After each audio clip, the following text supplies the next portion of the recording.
Em 94,5 FM já estamos de volta com mais música urbana.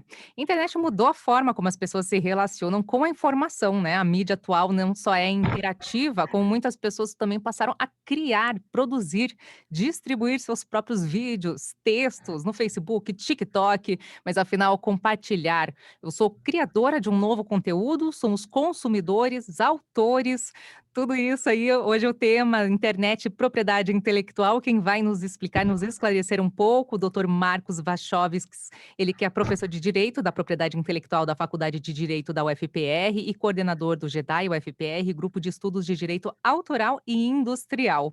Professor Marcos Wachowski, seja muito bem-vindo, tudo bem? Tudo bem, bom dia, Patrícia, bom dia, ouvintes. Tá ótimo. Bom, internet e propriedade intelectual. Primeiro, para contextualizar um pouco, quais que são os tipos de propriedade intelectual, no que difere uma da outra, inclusive na própria internet também.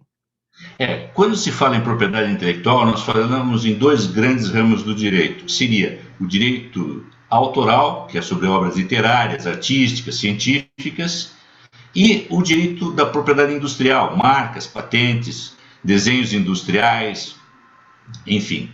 Quando se fala em propriedade intelectual, se fala nesses dois grupos, né? E quando se fala em internet, nós temos vários conflitos que se tem com relação à propriedade intelectual, com relação ao uso de fotografias, de conteúdos de vídeo, de textos que são tutelados pelo direito autoral, como também marcas e desenhos industriais que são utilizados também na internet. Uhum. Na questão do direito autoral, né? Qual que é o limite, por exemplo, na internet tem muito ganho, tem muitos ganhos com relação aos cliques, ao compartilhamento de um certo conteúdo, né? Quais que são os limites de um conteúdo, por exemplo, viralizar ou ele estar sendo plagiado nesse Ótimo. tema? Então vamos por partes. Primeiro a questão do conteúdo. Muitas pessoas acham que o conteúdo que está na internet é livre, pode ser reproduzido. Na realidade, o direito autoral protege a partir da publicação ou divulgação. Significa dizer que quando você publica um livro, a partir do momento que ele é publicado, o direito autoral, independentemente de qualquer outro ato de registro, ele já tem proteção jurídica. A internet não é uma publicação, a internet é uma divulgação. Então veja, se eu sou músico, toco num bar a minha música e a primeira audição, basta a primeira audição de uma música no espaço público que eu tenho proteção. Então, quando se fala em conteúdo da internet, tem que se olhar no site se os conteúdos estão reservados pelo direito autoral ou se eles estão licenciados de maneira aberta, que você possa reproduzir. Compreendeu, então? Sim. E quais que são as principais, né, quanto às demandas jurídicas atrelada à internet hoje?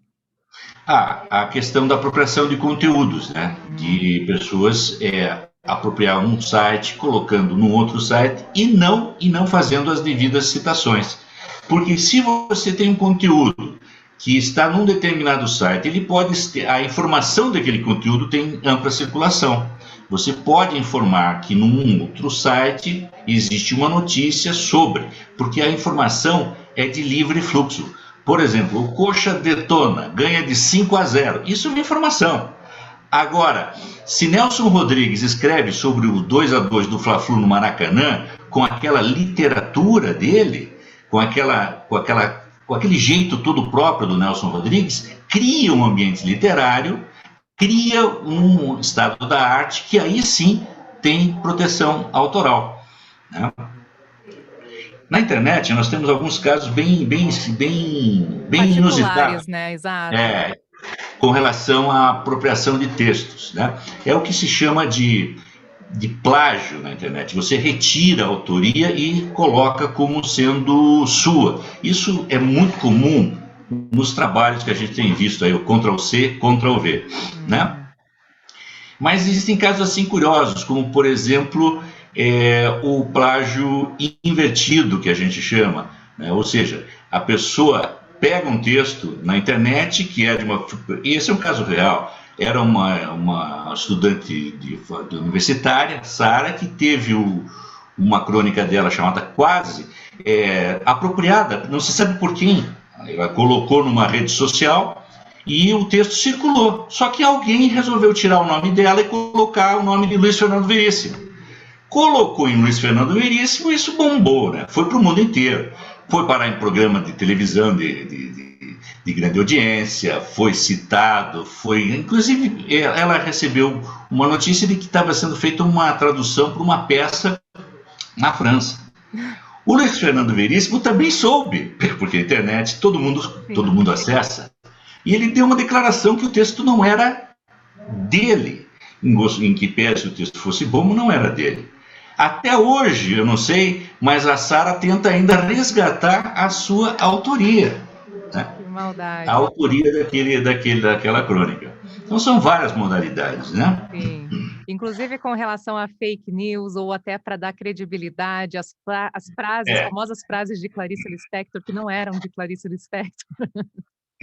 Esse é outro tipo de plágio. Você pega um texto, né? Você escreve um texto. O mundo é redondo e está cheio de árvores. Bom, e quem escreveu isso? Foi o Marcos. Bota uma frase. Agora eu tiro o Marcos e coloco Charles Darwin. Poxa, Charles Darwin disse que o mundo é redondo e cheio de árvores. Veja só, que texto maravilhoso é esse. Dá para dar autoridade a uma frase. Né? Isso é muito, muito comum na internet. Tudo isso são essas novas modalidades que a gente tem de usos indevidos, de violações, né, na internet. Sim. Mas e a quem que mais interessa, por exemplo, né? Quem que é a favor do conteúdo livre, quem que é contra, a quem interessa e quais as consequências para isso também, né? Os prós e os contras de um conteúdo livre na internet. Quando se fala em conteúdo livre na internet, nós temos que ter claro o seguinte: o autor é que cabe o tipo de licenciamento que ele quer dar à sua obra. Se eu quero fazer uma comercialização, eu vou tentar comercializar a obra de forma proprietária, ou seja, com todos os direitos reservados. Agora, eu sou um músico e eu quero que a minha música, eu sou um escritor e eu quero que o meu texto tenha maior circulação. Então eu vou buscar licenciamentos abertos, como é o Creative Commons, entre outros, na qual a possibilidade de reproduzir o texto e de realizar adaptações é muito mais fácil. Isso é muito, muito comum. As pessoas se apropriam principalmente de fotografias na internet. Achei bonito o troço. Tem que tomar cuidado. Que tipo de fotografia que você está pegando? Essa fotografia está protegida por copyright? O copyright é o direito anglo-saxão, é o direito americano. O copyright não existe no direito brasileiro. São duas coisas completamente diferentes. As pessoas acham que é a mesma coisa, mas não é. O direito autoral, ele é europeu, continental e latino-americano. Tem mais de 170 países. E o copyright só vale para 5 países, ou 6 países, que são os da Inglaterra, Austrália, Estados Unidos, Canadá, enfim, os países anglo-saxões.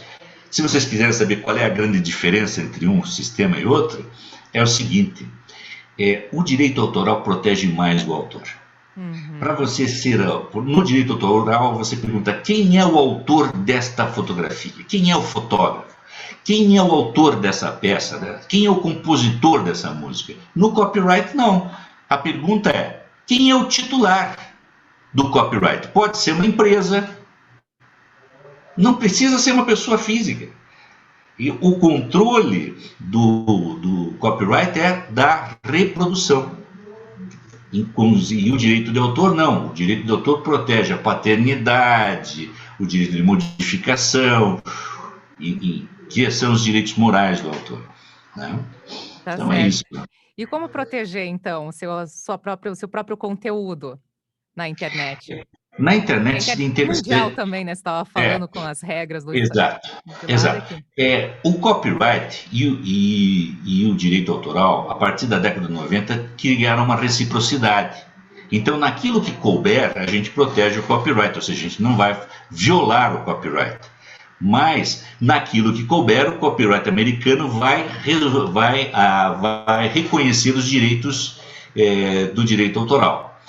Mas como fazer isso na internet? O primeiro passo é, se você tem um site, você tem que colocar no teu site a forma pela qual você está disponibilizando o conteúdo, se é com todos os direitos reservados, se é por licenças abertas, se é por licenças livres. Mas o principal é que você tenha o teu modelo de negócio. Ou seja, eu quero que o meu conteúdo, que esta fotografia circule o mundo. Ótimo, então eu tenho que buscar um licenciamento mais aberto, a fim de que ela possa ser reproduzida com maior facilidade. Uhum. Tá? Tá certo, então. Bom, professor Marcos, eu quero agradecer muito a sua participação aqui no quadro Seu Direito, uma pincelada aí, na verdade, internet e propriedade intelectual, e para a gente ver na realidade o quanto que ela também vem sendo tão dinâmica quanto a própria internet, né? As mudanças aí das mídias sociais, das redes sociais também, e tendo que se adequar, já tem até outros nomes aí relacionados a isso, a internet também. Tá certo, professor Marcos Vachovics, ele que é professor de Direito de Propriedade Intelectual da Faculdade de Direito da UFPR e coordenador do GEDAI, Grupo de Estudos de Direito Autoral e Industrial, também da UFPR.